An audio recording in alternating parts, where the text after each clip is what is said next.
সভায় উপস্থিত আমন্ত্রিত অতিথিবৃন্দ, ডাকসুর ভিপি এবং অন্যান্য নেতৃবৃন্দ, সাংবাদিক বন্ধুগণ এবং প্রিয় শ্রোতা, আসসালামু আলাইকুম রহমতুল্লাহি ওয়া বারাকাতুহু।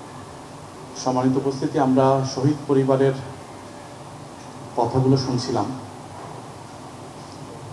যাদের সন্তান হারিয়েছে, যাদের ভাই হারিয়েছে, তারাই বুঝতে পারেন কষ্টটা। আমরা দেখছি জুলাই সনদ বাস্তবায়নে যে গণভোট হলো, সেই গণভোটে প্রায় 70% জনগণ যে রায় দিল, সেই রায়কে অগ্রাহ্য করছে 50% ম্যান্ডেট পাওয়া একটি দল। তারা যদি জনগণের ভোটে ক্ষমতায় এসে 50% ভোট পেয়ে তারা যদি 70%-এর মতামতকে অগ্রাহ্য করতে চায়, তা আমরা স্পষ্ট করে বলতে চাই, অতি শীঘ্রই আপনারা জনগণের ম্যান্ডেট হারিয়ে, জনগণের সমর্থন হারিয়ে আবারও ইতিহাসের আস্তাগুলো নিক্ষিপ্ত হবে।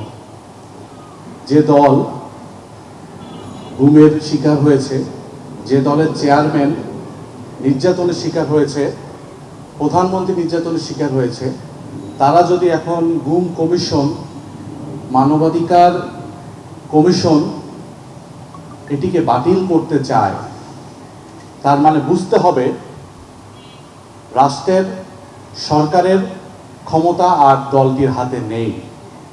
তারা বিদেশি প্রভুর আজ্ঞাবহ হিসেবে কাজ করছে।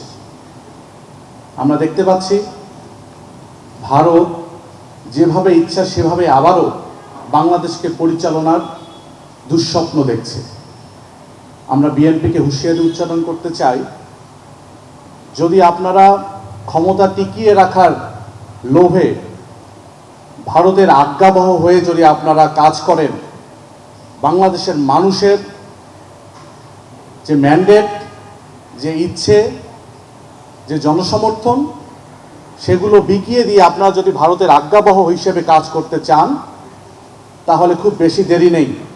বাংলাদেশের মানুষ যেভাবে আওয়ামী লীগকে দেশছাড়া করেছিল, বাংলাদেশের মানুষ বিএনপিকে দেশছাড়া করতে এক বিন্দু দেরি করবে না ইনশাআল্লাহ। আমাদের কথা একদম পরিষ্কার, যে দলটি জন্মই হয়েছে গণভোটের মাধ্যমে, গণভোটের মাধ্যমে যে দলটি বাংলাদেশের রাজনীতি করা শুরু করেছে, তারা কিভাবে গণভোটকে অস্বীকার করে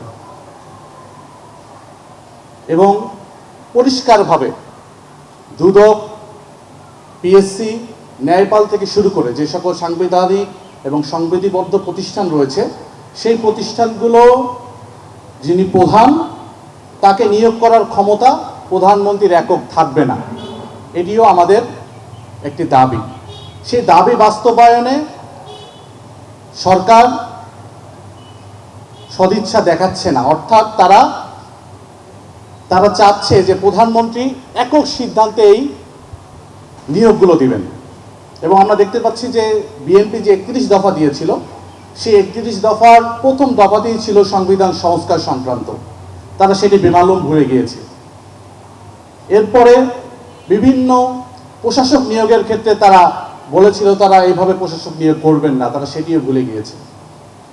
এবং জনগণের ম্যান্ডেটকে তারা অগ্রাহ্য করছে। যেটুকু সংবিধানে যেটুকু তাদের মন মতো যায়, সেটুকু অনুসরণ করে বাকিটুকু তারা অগ্রাহ্য করছে। বাংলাদেশের মানুষের কাছে তা একদম পরিষ্কার। সুতরাং আমরা বলতে চাই, সারা বাংলাদেশের মানুষের যে ম্যান্ডেট, যে ইচ্ছা, যে চাহিদা, গণভোটের রায় বাস্তবায়ন করতেই হবে অবশ্যই। সেক্ষেত্রে যদি তারা দ্বিচারিতা করেন, দেরি করেন, তাহলে যেভাবে আওয়ামী লীগকে বাংলাদেশের জনগণ এই দেশ থেকে বিতাড়িত করেছে, বিএনপিকে বিতাড়িত করতেও দেরি করবে না ইনশাআল্লাহ। সেই লড়াইয়ে শহীদ পরিবার আমাদের পাশে থাকবেন, সামনে থেকে নেতৃত্ব দিবেন, সেই আশাবাদ তারা ব্যক্ত করেছেন। আমরা তাদেরকে সাথে নিয়ে, বাংলাদেশের জনগণকে সাথে নিয়ে আমাদের দাবি আদায় করে ছাড়বো ইনশাআল্লাহ। সকলকে সেই লড়াইয়ে সামনে থেকে নেতৃত্ব দেওয়ার, পাশে থাকার আহ্বান জানিয়ে আমার কথা এখানে শেষ করছি।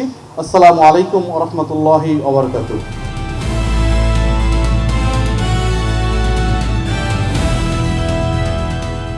দিনাজপুর টিভি, মানুষের জীবনের কথা বলে।